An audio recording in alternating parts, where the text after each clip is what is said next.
Hey guys, it's Claire from Thirsty Brush and welcome back to the channel. If you like the look of watercolour cards on watercolour in your makes but you don't feel confident to actually paint, then stay tuned because this is for you.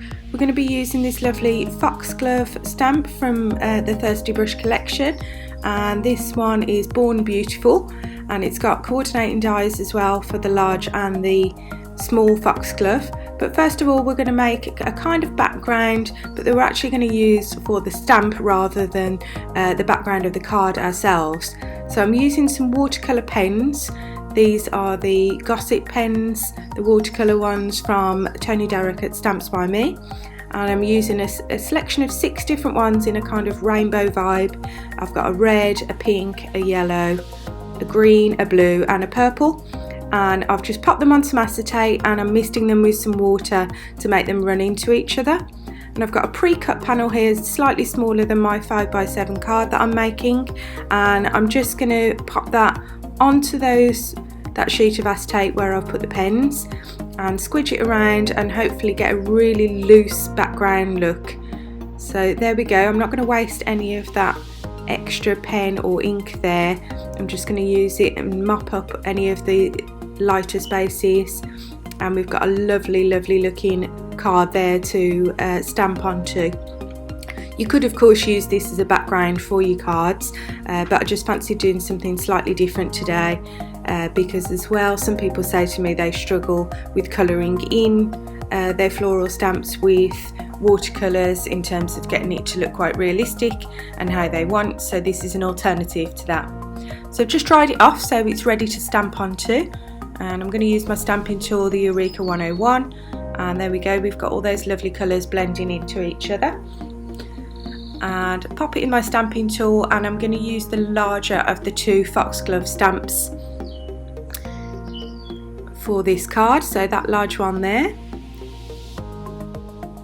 Pop it onto my card wherever you want. You've got that choice then of positioning it depending on which of the colours that you want to be in your make the most, and I'm using a waterproof ink, just the black Versafine, which is one of my favourites to use with any kind of watercolouring,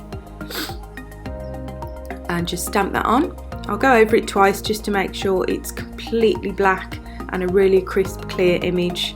But you can see all that lovely detail in the hand-drawn foxglove I've done there for you. You could of course, if you wanted to make this a little bolder with the black, you could go in with a fine liner pen or even a white gel pen maybe and add even more detail and shading if you wanted to, but I'm quite happy with that as it is there.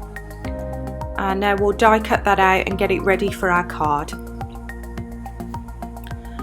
So I'm just going to use the smaller of the 2 outlines. You have got a kind of matte and layer one there as well, but I don't need it for this particular project. So the one that I've taken will just give you that lovely 1mm border, but of course that won't be white in this case. That 1mm border will pick up some of that lovely watercolouring and hopefully give it a really fresh modern look to our card. This would be great, this technique, for kind of scrapbooking or if you were stamping for a journal or something. It's a really kind of popular look at the moment, that kind of mixed watercolour, and it looks like you spent ages doing it, but it's really super easy. So you can see there it's picked up all the lovely pinks, purples. I haven't got much of the yellow in there, but don't worry, and I'm not going to waste that extra piece. I'll chop that up and maybe use it to stamp some sentiments onto for another card. So next thing, I'm going to create a kind of blurred background behind where I want the foxglove to be on my panel. So I'm using a distress ink here, this is Wilted Violet, and I'm just using a blending tool, and I'm going to create a kind of blurred out from the bottom right here. So I'm just going in circles round and round and just blending that colour out to almost nothing. I do tend to find that holding the actual cork part or wood part of the blender helps you get a more even and stop you getting those kind of circle looks when you're blending. If you're not using the Stamps by Me brushes, are amazing if you're using bigger areas, but because I wanted lots of control on a small area here, I just used this small blender. And you'll notice there on the side as well, I blot my blender onto a piece of scrap paper first before going in on my card, and that gets rid of that kind of harsh edges that might be on the edge of the sponge there. So just checked it against the flower, there wasn't quite enough poking out, so I've gone back in with a little bit more, and that's starting to look great. So I'm also, because these are oxides, I'm going to take advantage of the fact that they react well with water, and I'm now just going to splash a bit of water on so I can kind of bleach back out and get that kind of distressed oxide look on there. So just splash some water on with my fingers so you get loads of different size dots, and blot it up with a dry wet wipe. And I think I want a bit more, so I'm going to go back in and add some extra water splashes on there until I'm happy with how the card looks. I feel like that looks a little bit better. And this is a really modern looking card, but really easy to achieve. This video is about 14 minutes, but it really did only take me about 20-25 minutes maybe to make this card from start to finish. So let's pop on a sentiment now. I'm going to go back to the same set, and I've got a little strip of black card that I've been keeping in my scraps. These are really handy for sentiments, and I'm going to stamp and emboss a sentiment on here from the Born Beautiful, and I'm going to go with the With Love sentiment because the strip is small. There's those lovely larger sentiments as well if you want to not bother with the strip and just stamp straight over onto your card. But I fancied a little one here, white on black. So I'm going to stamp with some embossing ink. This is our Luminosity embossing ink, which is really nice and sticky, and then go in with one of our Luminosity white powders, but you can use whatever ink and powders you've got in your stash. Make sure you use a bit of anti-static first, particularly with sentiments, and that's really going to make sure that powder only sticks to that lovely font there. It's a really nice modern font. So you don't want the powder sticking everywhere and you not be able to read exactly what your sentiment says. So that anti-static bag is really useful for that. So I've just stamped twice with the Luminosity ink. Clean down my stamp and put that back, and then let's go in with, this is the pure white, and it really is pure white. I use it every day, and pop that onto the sentiment so we can heat set it. Always use a scrap of paper. I just use copier paper or whatever you've got lying around to catch your powder, so there's absolutely no wastage, and that part will last you a long time.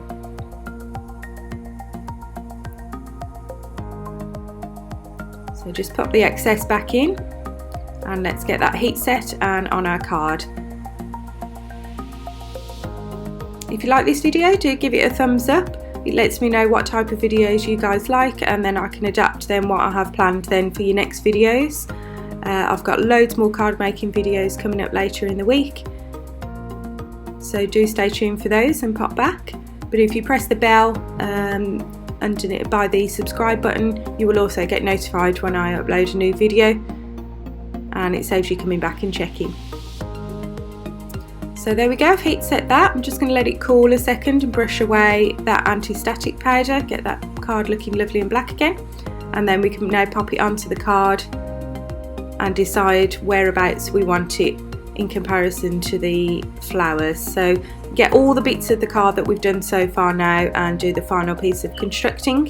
So I've got a 5x7 card, these are from Craft UK. I've also got some metallic card here. You can see it's got a few like imperfections in the card, so I thought I'll use it as a matting layer because you're only going to be able to see a tiny bit coming out from the edges, and it will cover up all those imperfections. So just some double-sided tape. I tend to put 3 layers on, and I'm just going to adhere that straight to the card blank itself.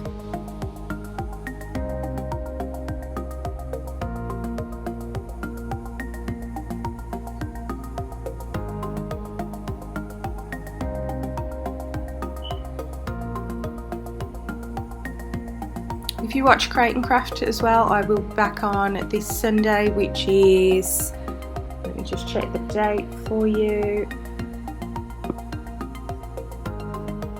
which will be Sunday the 31st of May if you're watching as I've uploaded this today, May 2020. Not sure of the times yet, but I will put those on our social medias. So do follow us on social media as well, and you can get all the news of when I will be live on Create and Craft and when I will be uploading videos on here. We do giveaways on our social media as well, so it's always fun to keep up to date with what's going on. So now I've put on top of the metallic card, I've got a pre-cut piece of foam that's slightly smaller than the panel that's going on top, and this is going to give some dimension and lift to that top panel, but also keep it really flat in comparison to using smaller foam pads, which can work out quite expensive for using on an entire card, and you sometimes get dips when you pop them in the post then between where the foam pads have been. This keeps your card really nice and flat. So that double-sided tape again. I think you can get adhesive pieces of foam, but I just find it better to use my own adhesive. So just positioning that panel on. There we go. And now let's pop our foxglove on. And I really like how that purple Distress ink has picked up the purple from the watercolour pens.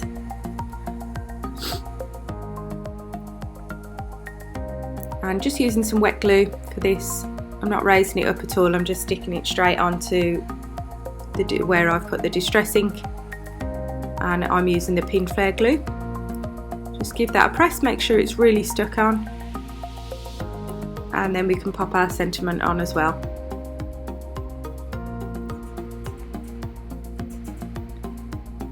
So this sentiment, I've just got to decide where to position it. This is sometimes one of the hardest things to do when you're putting a card together. I don't like to cover up too much of the lovely detail of the flower, but I do like that overlapped look as well. So I think I'm going to go for about there. And I've got some black foam pads to adhere that, which just gives a nicer look from the side of the card, makes it look really professional. And then we'll obviously have a bit to trim off here.